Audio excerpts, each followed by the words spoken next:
Good evening, Tyler. You know, that data surrounding coronavirus vaccine and therapeutic research has suddenly become some of the most important data on planet Earth.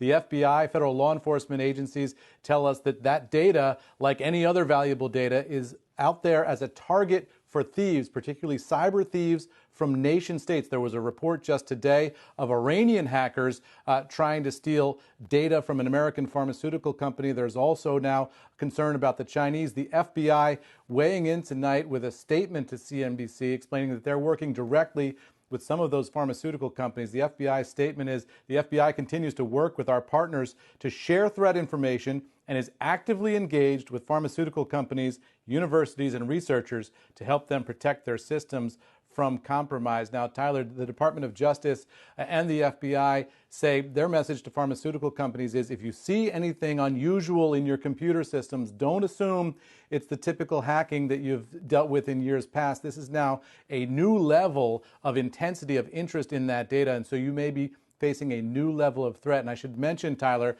that on Monday, I'm going to be speaking with John Demers at 1:30 in the afternoon on CNBC. He's the Assistant Attorney General at the Department of Justice for National Security. He's got a warning that he wants to give those pharmaceutical companies directly. We'll have that on Monday, Tyler. Back over to you.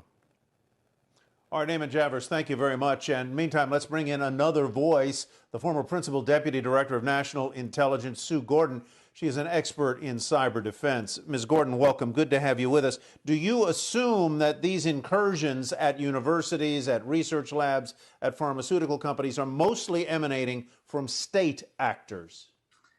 Thanks for having me, Tyler. I think the pandemic has produced kind of a playground for two kinds of cyber actors. One are the criminals who are kind of opportunistic predators, and they're doing spam and fraud. But the second is kind of relentless pursuers, and those are state actors. And if you think about what the pharmaceutical companies present, they present a target that has economic benefit, political benefit. And what's really, I think, for the companies themselves important to understand is state actors have a resource base and a persistence that is going to make them come at their prey kind of relentlessly and with a broad spectrum set of approaches. So this is cyber hygiene, but with a much more purposeful broad spectrum defense.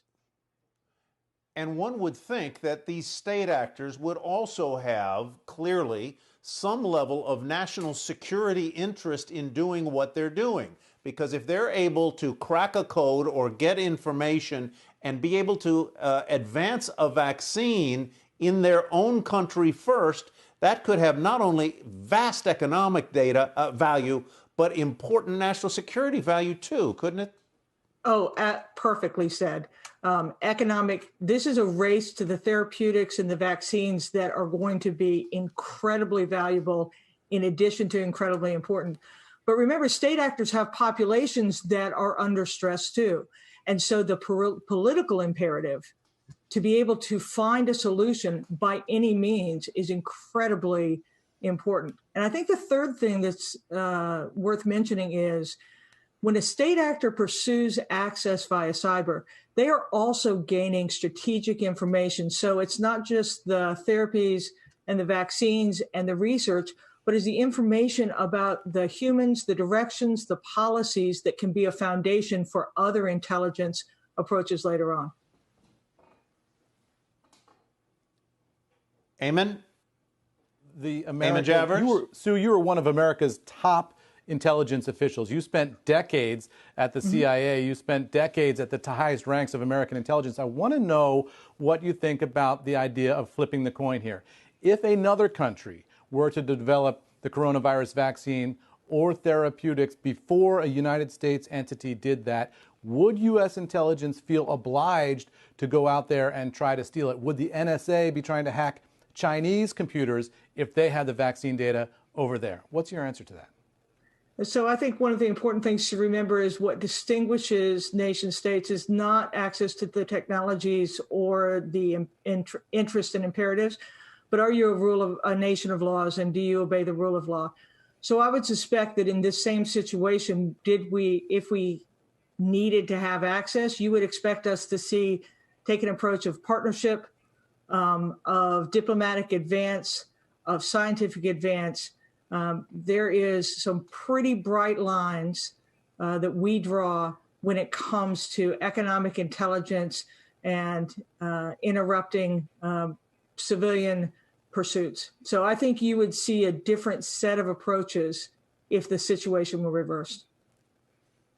So if the U.S. isn't going to go out and steal this data themselves, what can U.S. intelligence agencies do to stop Chinese, Iranian, other bad actors around the world from stealing it from American companies? What's the counterintelligence package look like?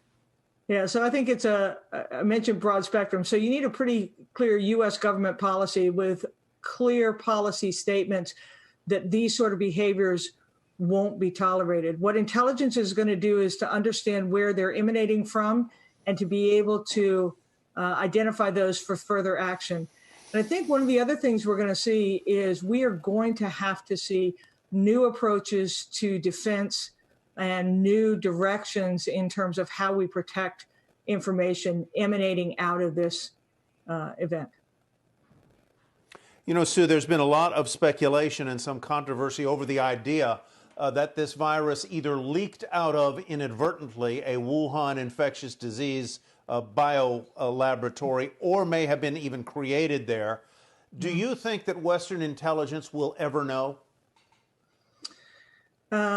It could. I think we have a pretty good foundation of information coming from the scientific community that identifies how they think the virus transmitted and that it is not a man-made virus.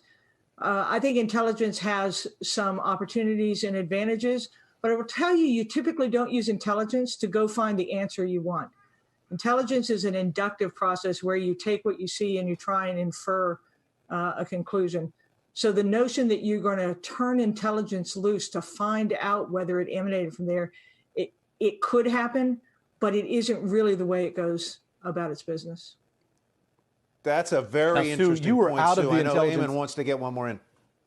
Go ahead, Eamon. Yeah, I was going to say, Sue, you were out of the intelligence business in the United States at the time this virus started to spread last winter, and you were out of it when the virus started to spread in December and January.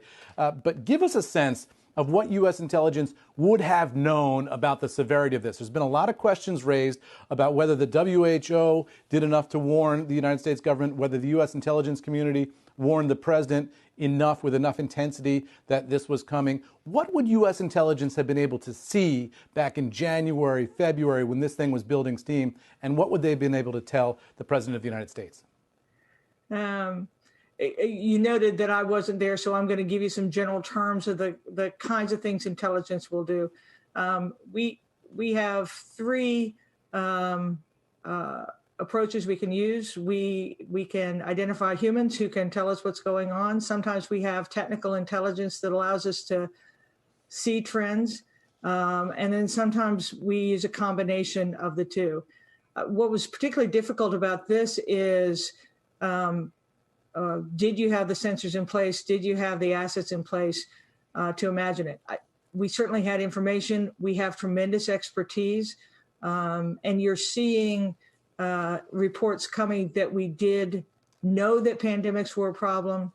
Our global collection allowed us to see that there were issues happening. I don't know the specificity that we were able to present. But it seems clear to me that there was intelligence that suggested not only that pandemics were a threat, but also that there were things going on in Wuhan worthy of note. Sue, thank you very much for your time tonight. Sue Gordon, former high-ranking U.S. intelligence official.